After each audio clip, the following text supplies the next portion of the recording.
청각장애인들에게 생체공학적 귀, 이 바이오닉 이어라고 하죠. 이것을 만들어서 세계 복음시킨 그레임 클락 박사는 시드니 근교 캠든에서 태어나서 더 스코스 칼리지를 졸업하고 시드니 대학을 졸업한 분입니다. 멜번 대학에서 교수로 오래 재직을 했었습니다. 현재 세계적으로 사용되고 있는 이 바이오닉 이어의 대부분은 그의 작품입니다. 지금 약 한 90세 정도 되셨는데요.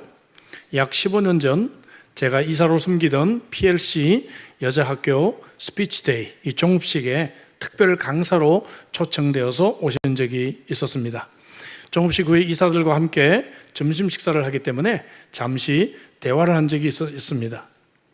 그는 의학적으로도 많은 업적을 남기긴 했지만 그보다도 그는 하나님을 믿는 경건한 신앙인으로 알려지기를 더 좋아합니다. 또한 매우 가정적인 분이어가지고 그는 5 자녀와 5 손자의 좋은 아버지, 좋은 할아버지가 되기 위해서 골프 치는 것도 포기했다고 합니다. 골프 치시는 분들 도전이 될 것 같습니다. 운동을 위해서 쳐야 되죠, 물론. 나가서 이 땅의 모든 청각장애인들의 아버지가 되고 싶다, 이런 표현을 그가 했습니다. 실제로 그의 노력으로 전 세계 3만 명이 넘는 그러한 청각장애 어린이들이 들을 수가 있게 되었습니다. 경건한 사람들이 경건한 가정을 통해서 만들어지게 태어나게 되고 또 자라게 되고 오늘 이 역사를 이루어가는 것을 보게 됩니다. 오늘 본문에도 이러한 경건한 가정의 이야기들을 우리는 읽게 됩니다. 오늘부터 다시 창세기 강해로 돌아왔습니다. 5장 할 차례죠. 5장은 셋의 족보로 알려져 있습니다. 4장에 나왔던 가인의 후손이 악한 길을 행했던 것과 달리 경건한 가정의 족보입니다. 족보는 대충 이렇습니다. 누가 몇 살에 누구를 낳고 몇 살에 죽었더라, 이런 식으로 숫자들이 많이 나옵니다. 좀 지겹게 보입니다. 이 숫자들을 굉장히 어렵게 생각이 듭니다. 여러분, 숫자 중에 가장 쉬운 숫자가 뭘까요? 19만이죠. 그죠? 19만. 그래서 성경을 읽을 때마다 어렵게 생각하지 마시고 여러분 읽으시기 바랍니다. 옆에 분에게 한번 인사하겠습니다. 19만. 쉽습니다, 여러분. 족보 나이가 어렵게 보이고 해도 그냥 여러분들이 쉽게 읽으시길 바랍니다. 근데 중요한 것은 왜 이런 것들이 성경에 기록되어 있을까? 그런 궁금증을 우리들에게 낳게 합니다. 성경에 나오는 이 족보는 톨레도트라고 하는 히브리 말로 목적이 있는 족보다, 그렇게 말합니다. 아무 생각 없이 기록한 것이 아니라 특별한 목적 가운데 기록이 됐다는 것이죠. 하나님께서 그러면 왜 이런 사람들의 이름을 성경에 기록하셨을까? 우리는 쉽게 먼저 첫 번째 이유를 생각해 볼 수 있습니다. 세상에 아무리 악해도 소수의 사람들은 여전히 경건한 삶을 살고 있다는 것이죠. 그리고 하나님은 그들을 기억하고 계신다는 것입니다. 할렐루야. 여러분, 하나님은 저와 여러분들을 기억하고 계실 줄로 믿습니다. 성경이 이 사람들을 기억했다면 하나님은 오늘 저와 여러분들을 기억하실 것입니다. 또한 하나님은 여전히 우리를 축복하기 원하신다는 것을 강한 암시를 주고 있어요. 보면 1절 2절을 볼까요? 다시 창조의 때로 돌아간 듯한 느낌을 줍니다. 이것은 아담의 계보를 적은 책이니라. 그리고 하나님이 사람을 창조하실 때에 하나님의 모양대로 지으시고 일장으로 돌아간 느낌이죠. 남자와 여자를 창조하셨고 그들이 창조하던 날에 하나님이 그들에게 복을 주시고 그들의 이름을 사람이라 일컬으셨다. 이 창조 때를 이야기하시면서 하나님께서 사람들에게 뭘 주셨다? 복을 주셨다라고 말씀하고 있습니다. 여러분, 이미 인간이 타락하고 죄를 지었지만 하나님의 이 축복이 아직도 유효하다는 그러한 희망을 우리들에게 주고 있는 것이죠.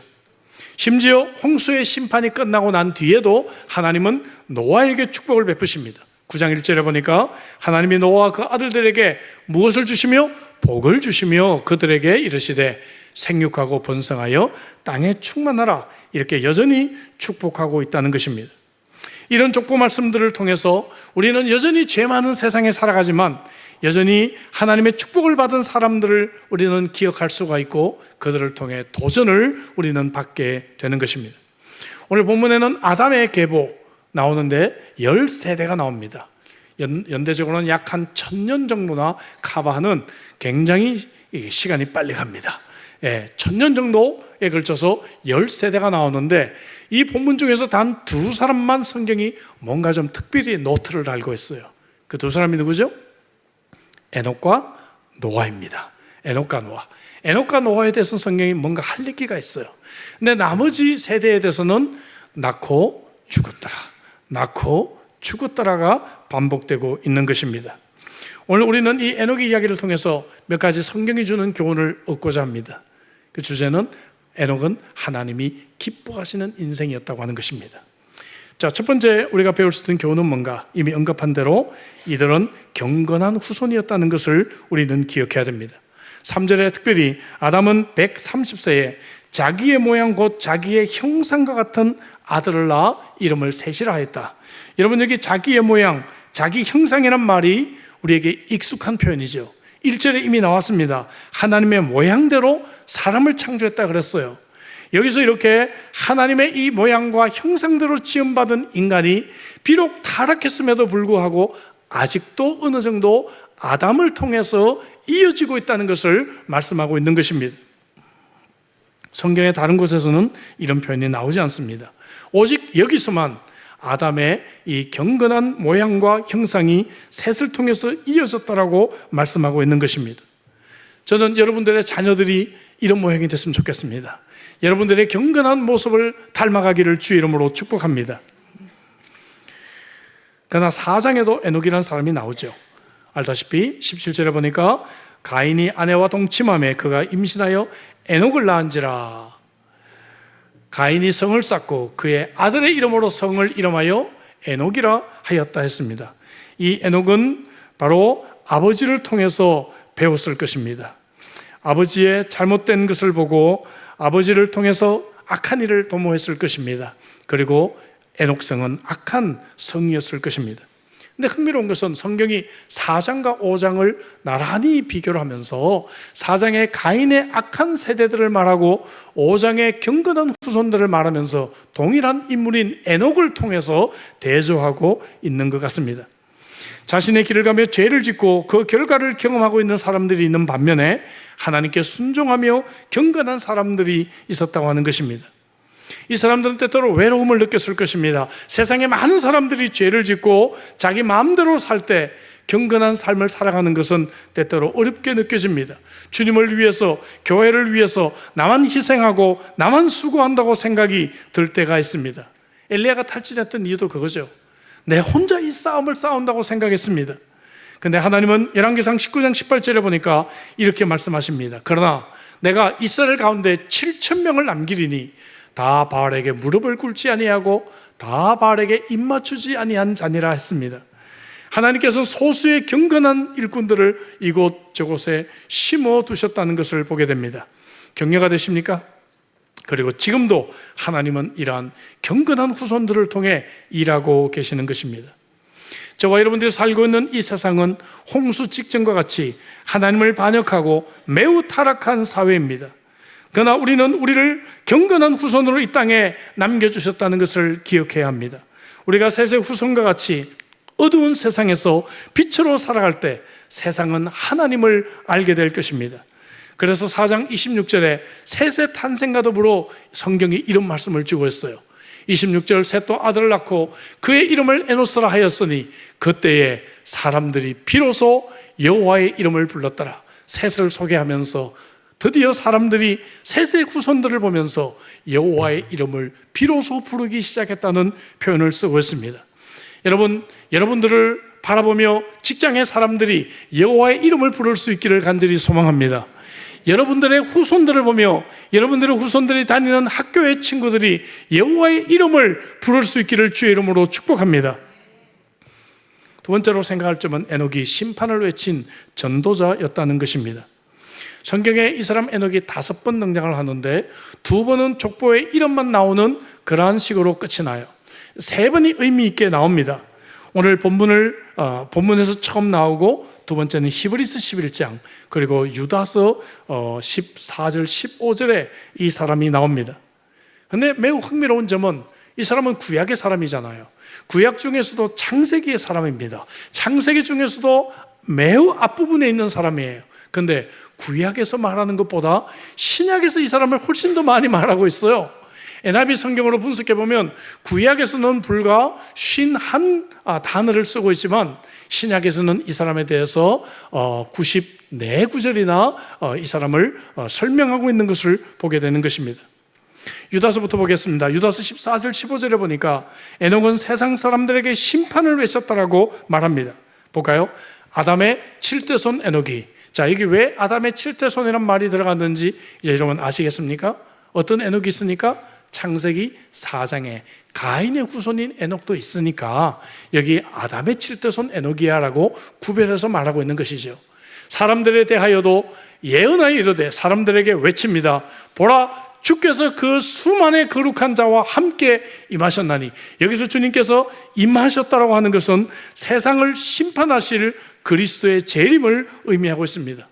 와, 에녹이 그걸 어떻게 알았을까? 아직 예수님 이 땅에 초림도 없었는데, 예수님 아직 이 땅에 동정녀를 통해서 오시지도 않았는데 어떻게 재림까지 알았을까? 우리는 잘 이해할 수가 없어요. 그럼에도 불구하고 에녹은 성령의 은혜로 무엇인가를 깨달았던 것 같습니다. 주님께서 언젠가 세상에 오셔서 그들을 심판하실 것이라는 희미한 것들을 그는 알고 있었을 것입니다. 이어진 15절에 이는 무사람을 심판하사 모든 경건하지 않은 자가 경건하지 않게 행한 모든 경건하지 않은 일과 또 경건하지 않은 죄인들이 주를 거스려 한 모든 완악한 말로 말미암아 그들을 정죄하려 하심이라 하였느니라 말씀하고 있습니다. 이런 여러분 세상을 향해 심판을 외쳤다는 것이죠. 우리는 창세기 강해를 통해서 하나님께서 뱀을 심판하실 때 구원자가 온다는 소망을 약속하신 것을 기억할 겁니다. 그래서 하와도 가인을 낳을 때 그런 소망을 잘못 가지고 있었다는 것도 지적을 했습니다. 근데 여기서 에녹은 사탄을 멸하고 구속을 성취하는 그러한 주님이 아니라 불경건한 자들을 심판하실 주님의 오심을 선포하고 있습니다. 그리고 이것은 당시 홍수 심판으로 1차 성취가 되었다는 것이죠. 방금 읽었던 이 유다서 15절 제가 강조해서 읽었는데요. 경건하지 않은 4번이나 여러분 반복했습니다. 이것이 에녹의 설교의 주제였어요. 오늘날 사람들이 듣기 싫어하는 주제죠. 오늘날 사람들은 사랑에 대해서 설교하는 걸 좋아합니다. 평안에 대한 설교를 좋아합니다. 능력 이런 설교를 좋아합니다. 그러나 경건하지 않다, 불경건하다, 악한 세대다 이런 설교를 사람들은 싫어합니다. 그러나 에녹의 설교는 한결같이 경건하지 않다는 것을 그들을 향해 외쳤습니다. 왜냐하면 그 당시의 상황이 창세기 6장 5절 말씀과 같았습니다. 여호와께서 사람의 죄악이 세상에 가득함과 그의 마음으로 생각하는 모든 계획이 항상 악할 뿐임을 보셨다라고 말씀한 것 같습니다. 저와 여러분들 살고 있는 이 세상도 마찬가지입니다. 국제뉴스는 온통 전쟁 이야기 아니면 무역 전쟁 이야기입니다. 사회면은 온통 사기 혹은 보이스피싱, 폭력 혹은 총기 난사 이런 것들로 가득 차져 있습니다. 음주운전, 사망. 호주는 지금 성전환 치료법을 입법화시키기 위해 노력하고 있습니다.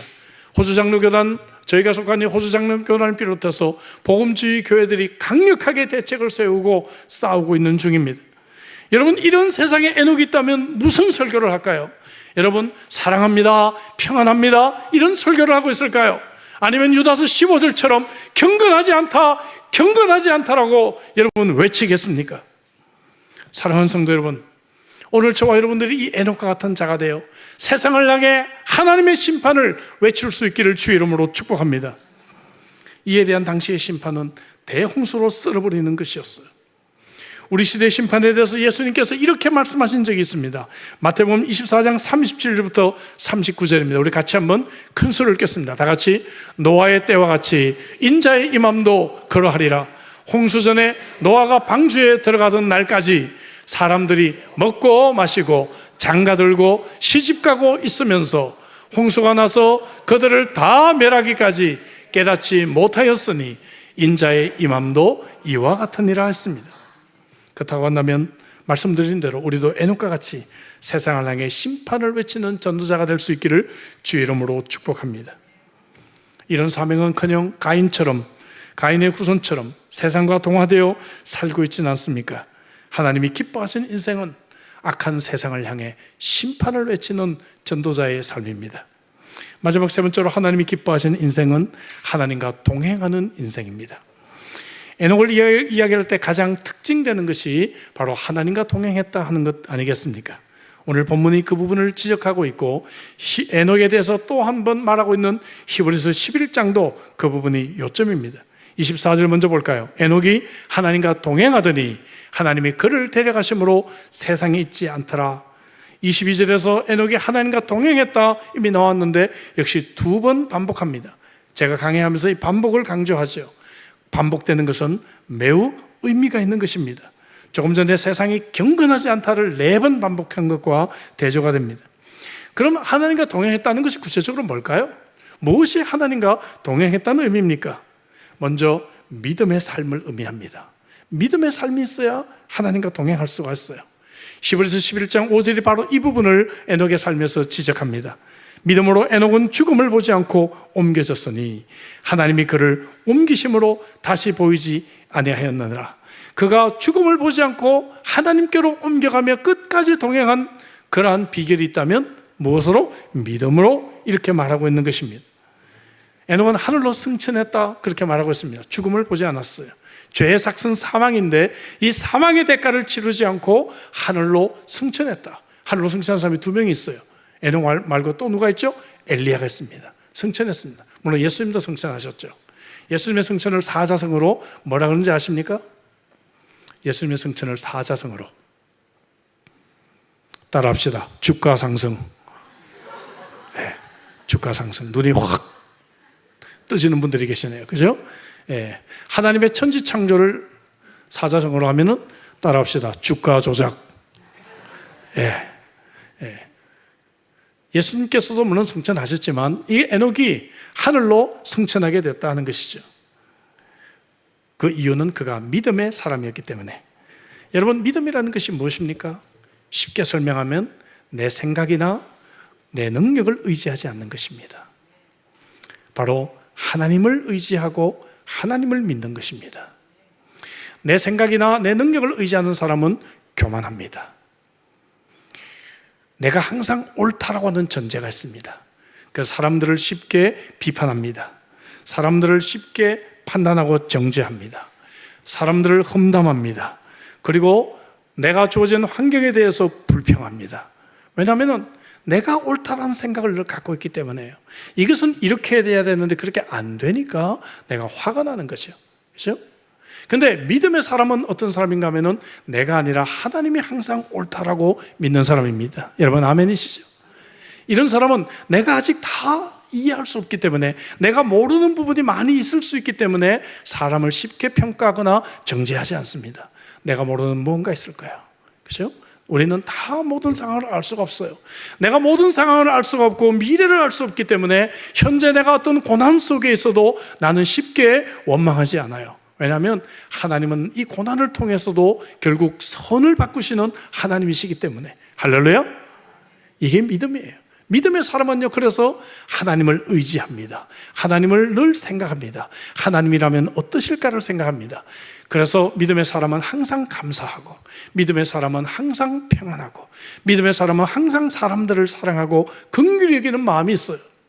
그러나 여러분, 믿음의 사람이 아닌 사람은 내가 그 속에 있기 때문에 모든 것이 내 기준과 내 뜻대로 되어야 되기 때문에 원망하고 짜증하고 불평하고 비판하고, 그래서 관계가 깨지게 되는 것입니다. 사랑하는 성도 여러분, 믿음의 사람이 하나님과 동행할 수 있습니다. 아멘이십니까? 두 번째, 하나님과 동행은 뭔가 하면은 거룩한 삶을 살아야 하나님과 동행하는 것이죠. 레위기 20장 26절에 너희는 나에게 거룩할지어다, 하나님의 말씀이에요. 이는 나 여호와가 거룩하고 내가 또 너희를 나의 소유로 삼으려고 너희를 만민 중에서 구별했다, 이렇게 말씀하고 있어요.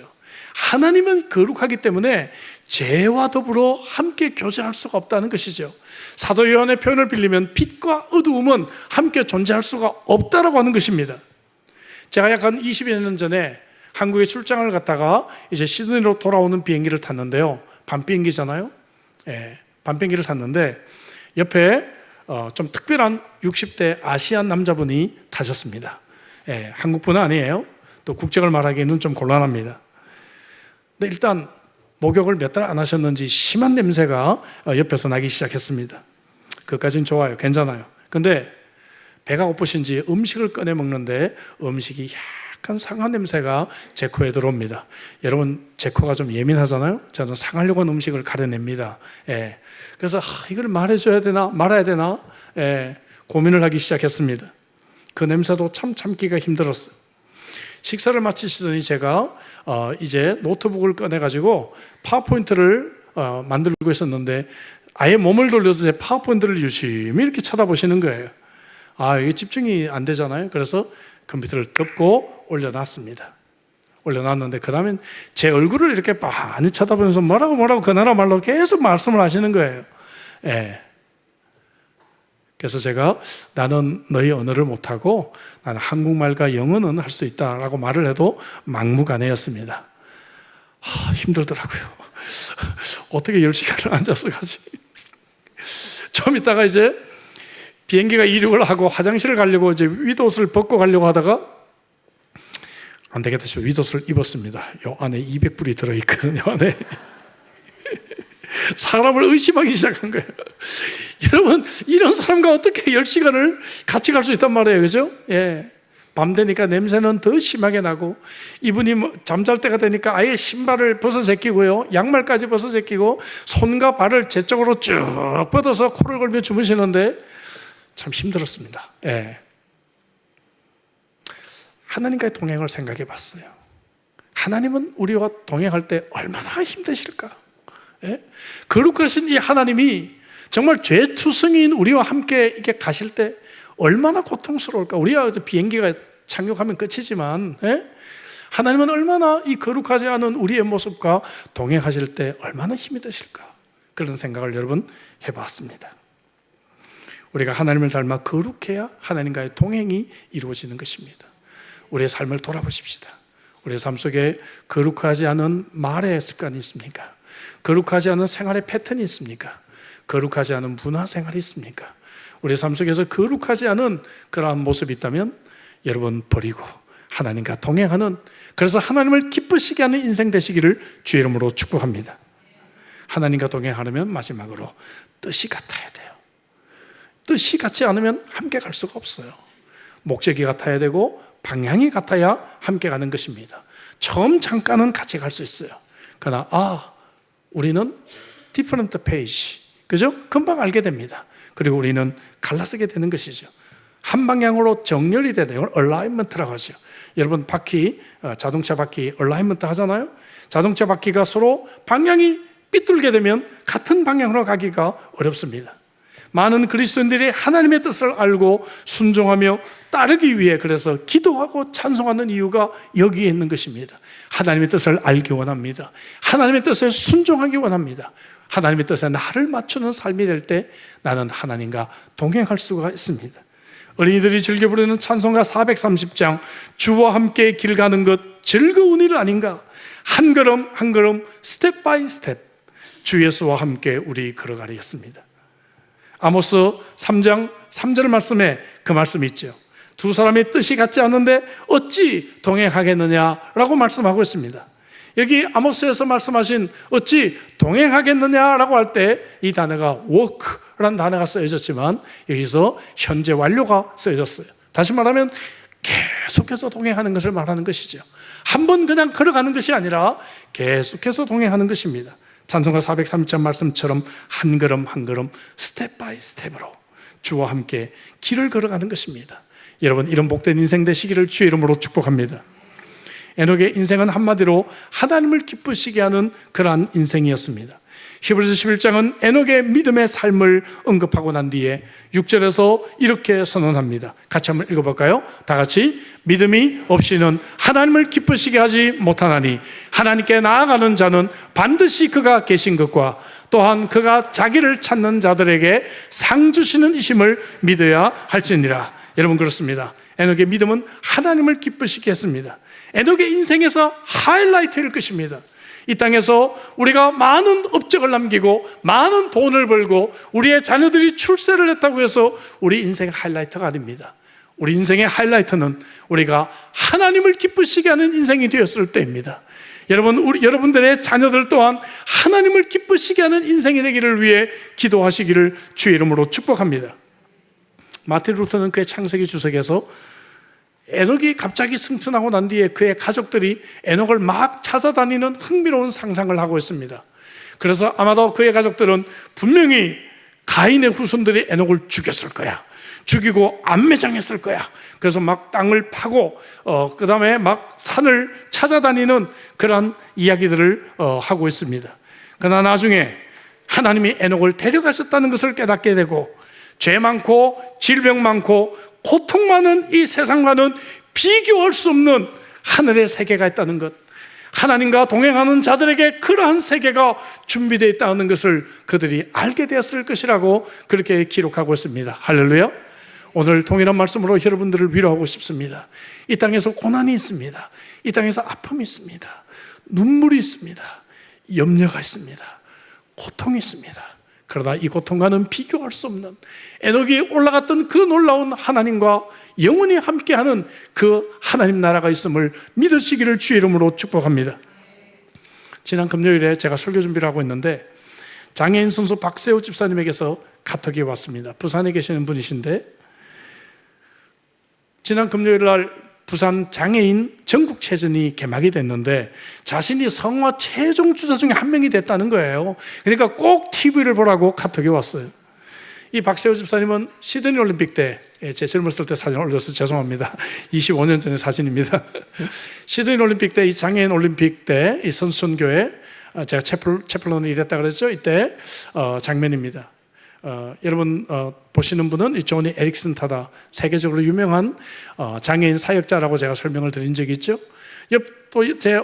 또 다른 쪽에 있는 분이 바로 박세호 형제입니다. 선수촌교회에서 만났고 저를 늘 졸졸 따라다니면서 계속해서 함께 사역을 했던 참 귀한 친구입니다.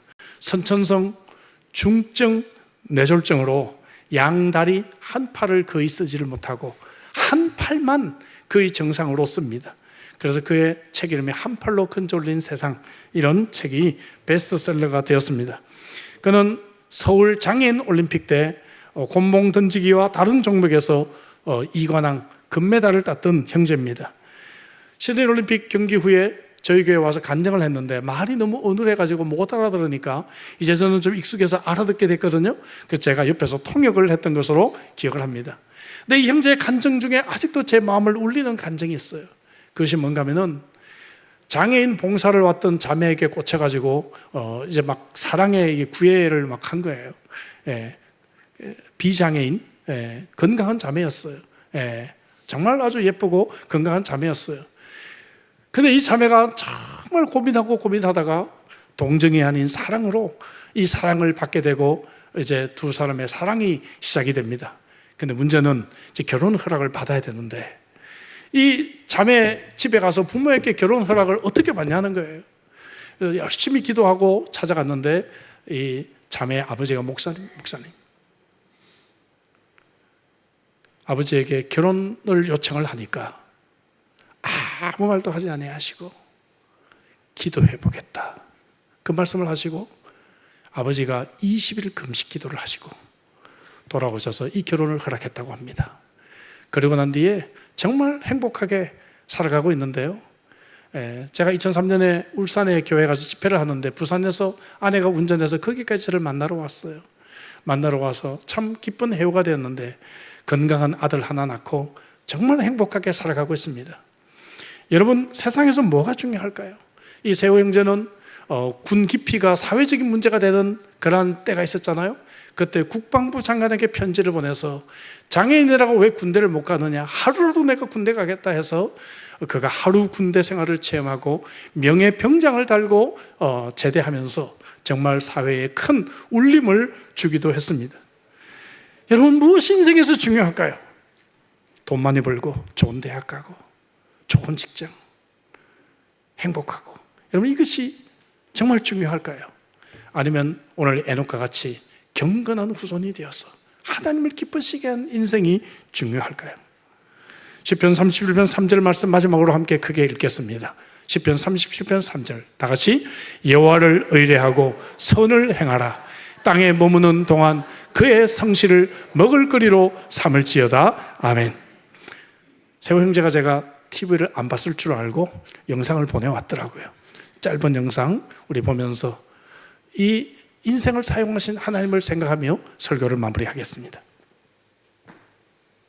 또 함께 도전했던 모든 선수들의 마음을 비추고 있습니다. 자, 이제 두 번째 주자에게 전달하는 순간입니다.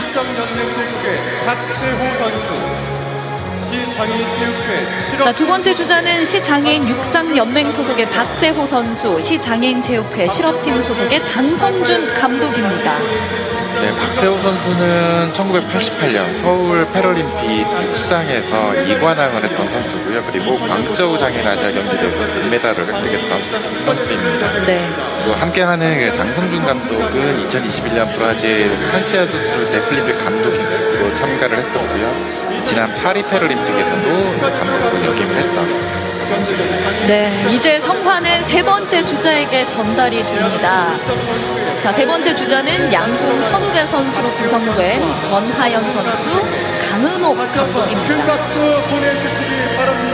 권하연 선수는 양궁 국가대표로 이제 함께 기도하겠습니다. 오늘 말씀을 통해서 세상은 아무리 악하고 대다수의 사람들이 그런 길을 간다고 해도 나는 경건한 소수의 사람으로 남겠다고 결단할 수 있을까요? 우리의 자녀들에게는 이 경건한 삶을 유산으로 물려주겠다고 함께 기도할 수 있을까요? 이 악한 세상을 향해 심판을 외치며 저들이 나를 보고 여호와의 이름을 부를 수 있는 전도자로 살아갈 수 있을까요? 우리는 하나님과 동행하는 삶을 살아야 합니다. 믿음으로 그 길을 가십시오. 거룩한 삶으로 그 길을 가십시오. 하나님의 뜻에 내 뜻을 맞추며 그 길을 가십시오. 오늘 이 에녹과 같이 하나님과 동행하는 남은 인생 되기를 위해서, 그래서 우리 인생이 하나님을 기쁘시게 하는 인생이 되기를 위해서 같이 한번 통성으로 함께 기도하겠습니다. 기도하시겠습니다.